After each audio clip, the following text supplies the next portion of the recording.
Are you alone in the universe? Or are you connected to anything? First of all, you're part of a group of mammals that's still very young, but we can make YouTube videos already and build large hadron colliders.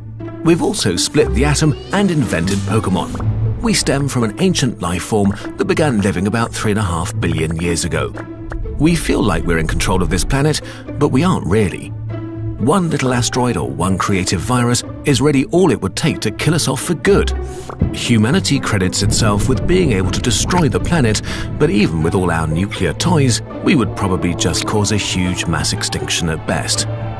Maybe we could kill 90% of everything living on this planet. Big deal. A few million years later, life would be back everywhere. Most microscopic life and life below the surface wouldn't even be disturbed that much probably. On a geological timescale, our impact on Earth is kind of laughable. We're actually not that powerful. We live on this tiny wet rock that speeds through space following a massive ball of burning plasma. One day, this ball of plasma will stop burning and most likely kill us in the process. If we survive the death of the Sun and colonize the galaxy, theoretically, we could survive until the last star in the universe goes out. After that, life becomes pretty impossible. Okay, so everything has an end. Where does this leave you as an individual? At one point in your life, for about half an hour, you were only one single cell inside your mother's womb, a creature just 0.1 millimeters in diameter. Today, you consist of about 50 trillion cells. 50 trillion incredibly complex little biological machines that are much bigger and more complex than the average bacteria. They operate by the laws of physics and chemistry and use micromachines to build proteins, make energy usable, devour food, transport resources, transmit information, or reproduce. They communicate, duplicate, commit suicide, fight off intruders, and fulfill super specialized duties for the greater good of keeping you alive, so you can have babies. But where is the you part in this if you're made of trillions of little things? The basic information for you is stored in the DNA, a molecule that encodes the genetic instructions used in the development and functioning of all known living things. If you were to unravel it, it would be 2 meters long. If you combined all the little DNA strings in all your cells, you'd get a string so long that it would stretch to Pluto and back to Earth. That's pretty long. And your DNA is a direct connection to your very first ancestor. Take a second to think about this. In every cell of your body, there's a little string of stuff that's been there in various forms for 3.4 billion years. It evolved, it mutated, it duplicated trillions of times, but it directly connects you to the first living being on this planet. We could say you touched every living being that came before you with your DNA.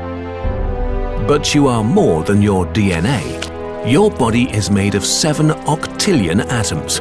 That's 7 billion billions. Roughly 93% of the mass of the human body is made up of just 3 elements: oxygen, carbon, and hydrogen. Oxygen and hydrogen are predominantly found in water, which makes up about 60% of the body by weight. Carbon is maybe the most important element for life. It can easily bond with other atoms, which allows for the building of long, complex chains of molecules which make up the solid part of you. The remaining 7% is a tour of the periodic table of elements. Nitrogen, calcium, phosphorus, potassium, sulfur, sodium, chlorine, magnesium, iron, fluorine, zinc, copper, iodine, selenium, chromium, manganese, molybdenum, cobalt, lithium, strontium, aluminium, silicon, lead, vanadium, arsenic, and bromine. Whew. By the way, this also means you're about 0.5% metal, no matter what your favorite music is. Anyway, these elements perform various functions like enabling oxygen transport, building of bones and cell structures, carrying signals, driving chemical reactions, and a lot more. Your body is in a constant state of transition. Every 16 days, 75% of you has been replaced because a healthy human exchanges about 100% of their water in that time period. Each year, about 98% of your atoms are replaced by new ones, and every 5 years, close to all of the atoms that make up your body weren't there 5 years ago. So, you could call yourself a temporary collection of atoms.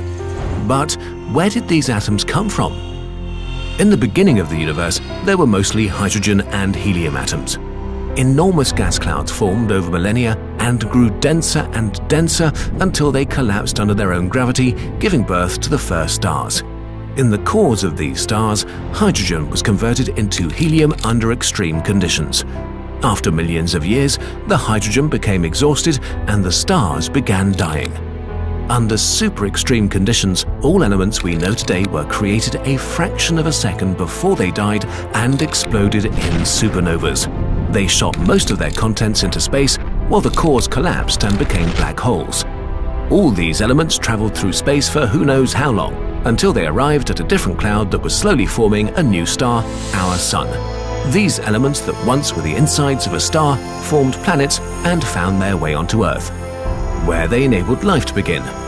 So we are directly connected to the first stars ever born in the universe. We are part of the universe. The idea of being a deeply connected, minuscule part of an enormous structure is really mind-blowing. We don't know what all this means, or if it means anything at all. We know that we're made of little parts that connect us to everything in the universe, to the beginning of everything.